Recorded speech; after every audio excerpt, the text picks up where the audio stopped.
What is up guys, Andy Forest Team Runner here, and today I'm going to be giving you my first impressions on the New Balance FUELCELL Propel.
30 minutes done and dusted, and the New Balance FUELCELL Propel. Had an absolute blast in this thing today. Took it on a good all-round run, roads, trails, you name it, we did it. And just wanted to put it through its paces, but fear not, there'll be plenty more testing where that came from over the coming weeks. So if you're excited to hear the first impressions on this little beauty, make sure you hit that like button, subscribe to the channel if you're new here, and without further ado, let's dive in.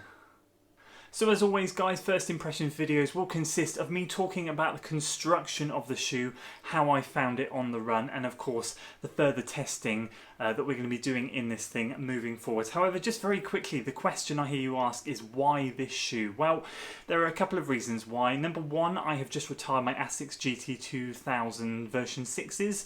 They were such a comfy shoe, I've decided to take those into my all-round everyday walking shoe, which means that I needed a shoe that was going to soak up the miles. I use those things to just plod around the trails, enjoy the roads, and just soak everything up. I needed a replacement. And the second reason was because I noticed that New Balance had put a lot of hype, a lot of marketing into the FUELCELL range. I was that close to going with the Beacon because I've seen so many awesome reviews about it. But I just thought to myself, I want to be a little bit different. I've seen some cracking reviews on the FUELCELL Rebel, some interesting reports on what they think. The Rebel is of course the more speedier, lighter version that they kind of try and market to as more of a racing shoe and a fast workout type of shoe, whereas this shoe in the range is more of the soaking up the miles, still light, still fast, still nimble, but of course the shoe that you can take out on the easy days as well as the faster days. So I thought this would be the one for me to give a go. I'll give the Beacon a miss this time and maybe pick that up later, and maybe at some point do a comparison, because I can imagine that they're going to be relatively similar. So that's why I went for this shoe. As I said, New Balance put a lot of hype into this marketing, and I was keen to try another brand, guys. If I'm honest with you, Nike have been absolutely fantastic, but I've had my eye on New Balance and Hoka in particular for a long time now, and I'm delighted to be able to get my foot into a pair of these. So if we start with the construction, we start from the heel and we work our way down. Bearing in mind guys, as always, as I say on this channel, this is a non-technical review. This is just my thoughts and the way I describe it. It might not be right. So first of all, if we start at the heel, a nice sturdy heel collar with a flare, which we're seeing a lot in shoes in 2019. The flare seems to be very popular, although no heel tab there that I know a lot of you guys like. So we've got the nice flared up heel, had no issues with that, but bearing in mind I only ran for 30 minutes. Oh, and I must add, 30 minutes not recorded on the watch, just 30 minutes running. It's not on Strava. If it's not on Strava, it didn't happen, I guess. But anyway, moving on. So we've got a nice constructed heel here, moving down, nice padded all around the heel. So as you see here, we've got nice thick padding there, which sits your ankle in nice and comfortably, and ultimately that's what you want when you're going to be soaking up the easy miles in a shoe. A relatively in halfway between, if I say Asics have very padded tongues and Nike at the moment are producing those very thin tongues in some of their shoes, this is about a halfway house. It's a little bit thick, probably about 5 or 6 mil, nothing fantastic, nothing too thick. For me, perfect, just about right. And if we move down the shoe, down the lacing system, they have got this lacing system nailed. So I was able to, from the off, get my feet dialed in nicely, feeling snug, feeling secure. And that was also helped by the, I don't know if it's trademarked by them, but the Trace Fiber upper. They've made a big deal about the Trace Fiber upper and the FUELCELL foam midsole, which we'll come to in a minute, in the whole marketing.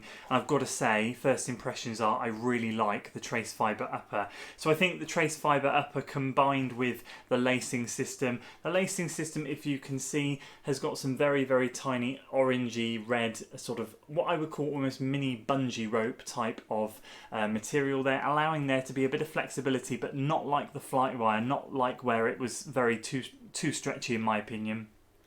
And again, in half an hour, it held really strong. And again, nice thick laces, which I like. Not too thick, but not too thin. They didn't come undone whatsoever. Moving down, as I said, we have this Trace Fiber, basically going all the way around the shoe, bar the heel where there seems to be a little bit more reinforcement. The Trace Fiber just basically covers the whole of the shoe with this suede material going over the end here, which I guess is just a bit of protection on the toes, which again, no problem with, absolutely fine. And then of course we have the FUELCELL foam midsole. I really, really like it. Do you know what it reminded me of? It reminded me of putting my foot in the Pegasus 36 trails for the first time. The cushioning, the comfort is there. It's brilliant. And if you look at it from this way, you'll see that they really have kicked the foam out, so it really spans wider than the shoe. I have a theory about that, and I might be wrong, but I'll tell you that in a minute. So we've got the nice one stretch of FUELCELL foam from end to end, and then of course a nice rubber outsole. This held really well. I mean, I only ran on very buffed out dry muddy trails, but I felt like I had a lot of traction. No stones got stuck, nothing. It was really, really good. So really impressed with that. And my theory about the heel, I guess, and when you put your foot in, is if you're just standing, I was walking around a lot in this shoe today, is that my heel really sunk into the shoe. So it almost felt like if I was stood there like this and I really put some weight through my heel, the shoe was slowly tipping back. And I have a feeling that they have designed this for maybe potentially heel strikers to provide a bit more comfort, because obviously I know a lot of people do heel strike, and obviously a lot of shoes, if they're not comfortable enough or cushioned enough, can cause a lot of pain. So I believe that the extra foam around this heel area and under here is due to that reason. So that is the basic construction in a non-technical way.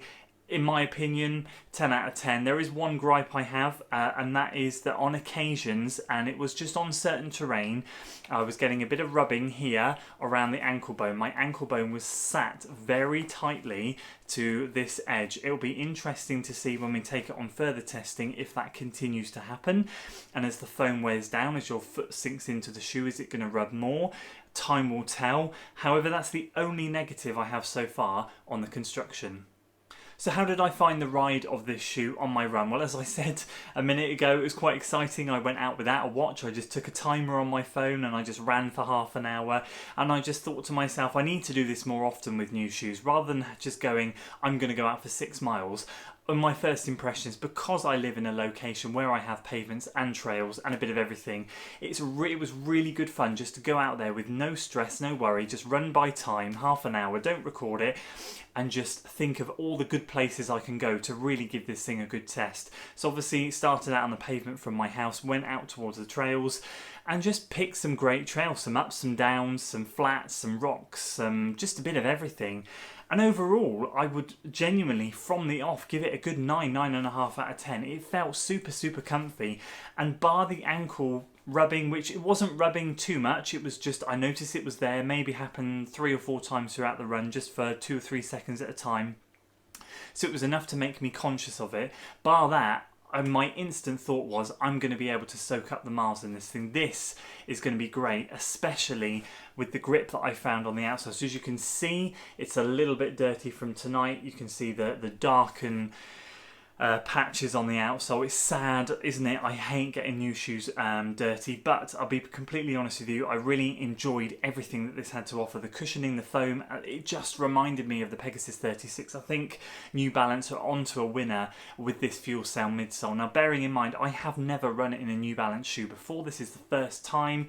The last time I ran or owned a pair of New Balance shoes was before I ever ran, and I hated them. So to be able to dive into something like this and have just a blast in it was great, because I've been so caught up in the hype of Nike shoes and how incredible they are, that it's great to see that there's another brand pushing hard, just like Hoka are, and delivering a product which, in my opinion, is blooming good. And not only that, £99. You pay a heck of a lot more for shoes these days, brand new shoes. This was released on the 1st of August, so this is like 2 days old, and I got it for I got it at a discount, but I got it for £99.99. Incredible. I mean, just for the price alone, you can't go wrong, bearing in mind some of the other shoes you could be paying well over £100 for. So first impressions on the ride, absolutely spot on.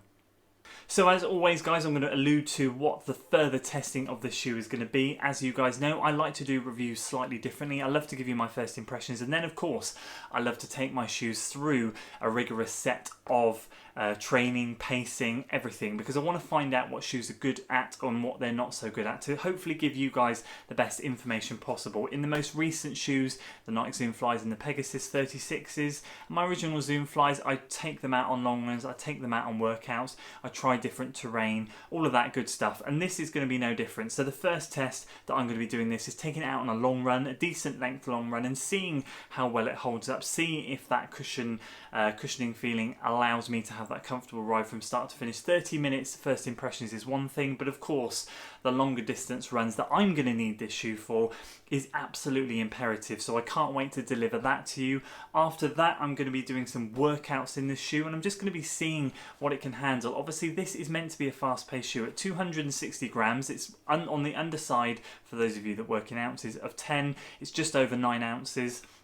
So it's a decent weight. As I said, it is marketed as more of the workhorse shoe rather than the workout shoe. However, I still believe that you can do well with workouts in this thing. I think the cushioning in and the comfort of the ride is just going to allow you to free flow through those repetitions that you're doing, those intervals, fartlek sessions, whatever it might be. And in particular, I'm keen to see if it can do a good long run workout in it. And so those are the two tests in particular that I'm going to be doing. I'm not going to do a terrain test on it like I did with the trail shoe, the Pegasus 36, because I don't need to. This is a road shoe. I'm not going to be stupid and take this on really technical terrain and then give it some negative marks, because we know that that's not what it's designed for. So basically, the long run is going to be coming up, and of course some speed sessions, and I'm going to give you my overall thoughts at the end. So that's it for my first impressions, guys. I hope you enjoyed it, and I hope to hear from you if you have been looking at this shoe, or if you've already got it as well, and what your thoughts are. Please do leave your comments below, and of course if you're new here and you have managed to stay to the end, please do hit that like button. Make sure you have subscribed to the channel for weekly running content, and I cannot wait to put more testing in this thing. So I will see you next time. Until then.